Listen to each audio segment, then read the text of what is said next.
জলপাইগুড়ির বিভিন্ন জায়গায় বাঁশের বাজার বলতে একমাত্র বড় বাজার হিসেবে পরিচিত বউবাজার। এখানে কয়েক দশক ধরে বাঁশ বিক্রির সঙ্গে যুক্ত মানুষেরা বাঁশ বিক্রি করে সংসার প্রতিপালন করে আসছেন। তবে বর্তমানে বাঁশের দাম আকাশছোঁয়া, ফলে বাঁশ এবং বাঁশ দিয়ে তৈরি বিভিন্ন জিনিসপত্র যেমন বেড়া, মাচা ইত্যাদির চাহিদা অনেকটাই কমেছে। এর বদলে এসেছে সিমেন্ট বা লোহার পিলার। অথচ এই ধরনের বাঁশ বাইরে নিয়ে গিয়ে বিক্রি করে অনেক টাকা রোজগার করছেন বাইরের রাজ্যের মানুষ। তাই যারা বাঁশের কাজের সঙ্গে যুক্ত তারা লাভবান না হলেও এই বাঁশ দিয়ে লাভবান হচ্ছেন অনেক মানুষ। বাঙালির জীবনে বাঁশের রয়েছে নানামুখী ব্যবহার। ঘরে শোভা বাড়াতে বাঁশের তৈরি কুটির শিল্পের ব্যবহার অনেক পুরনো।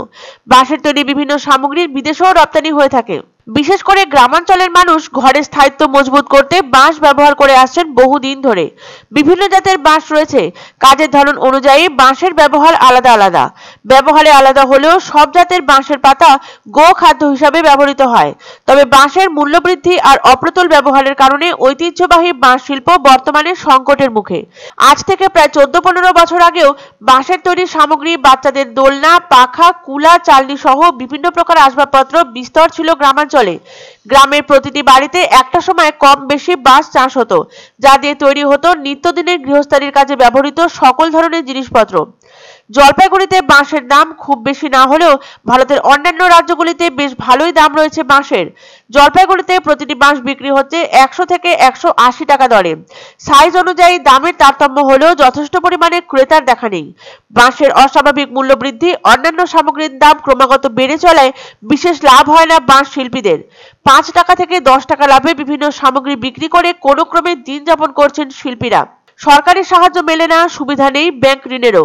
তবু মানুষের থেকে ঋণ নিয়ে ঝুড়ি, টুকরি, কুলো, চালন বানিয়ে সারা বছর ক্রেতাদের যোগান দিয়ে যান জলপাইগুড়ির বাঁশ শিল্পীরা। সময়ের সঙ্গে সঙ্গে বেড়ার বাড়ির চল কমেছে জলপাইগুড়ি জেলায়। বাঁশের সিলিংও আজ অতীত, সবটাই প্রায় ইটের দেওয়াল অথবা গ্রিলে পরিবর্তিত হয়ে গিয়েছে।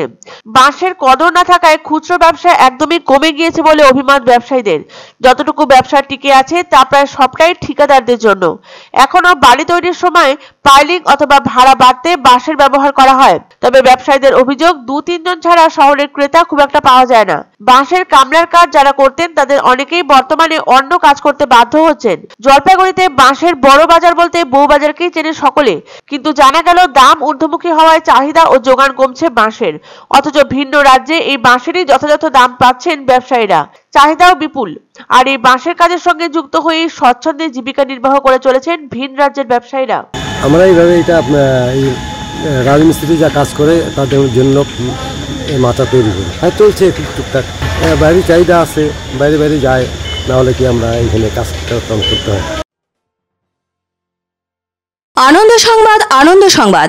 30 বছরের নির্ভরযোগ্য প্রতিষ্ঠান ইন্দ্রমণি রাইস মিল। আমাদের কয়েকটি জনপ্রিয় ব্র্যান্ড হলো তাজ, বরলি, খুশি ইত্যাদি। আমাদের factory outlet CG trading company, Dinbazar, axis ব্যাংকের পাশে জলপাইগুড়ি। এখানে সুলভ মূল্যে গুণগত মানের সব ধরনের চাল পাওয়া যায়।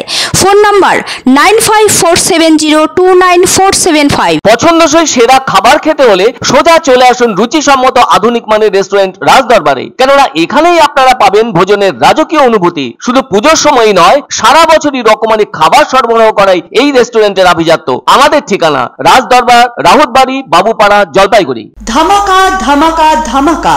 সানরাইজ মার্বেলের নতুন শোরুম শীঘ্রই আসতে চলেছে জলপাইগুড়ি গৌরীয় মঠের পাশে নতুন করলা সেতুর কাছে।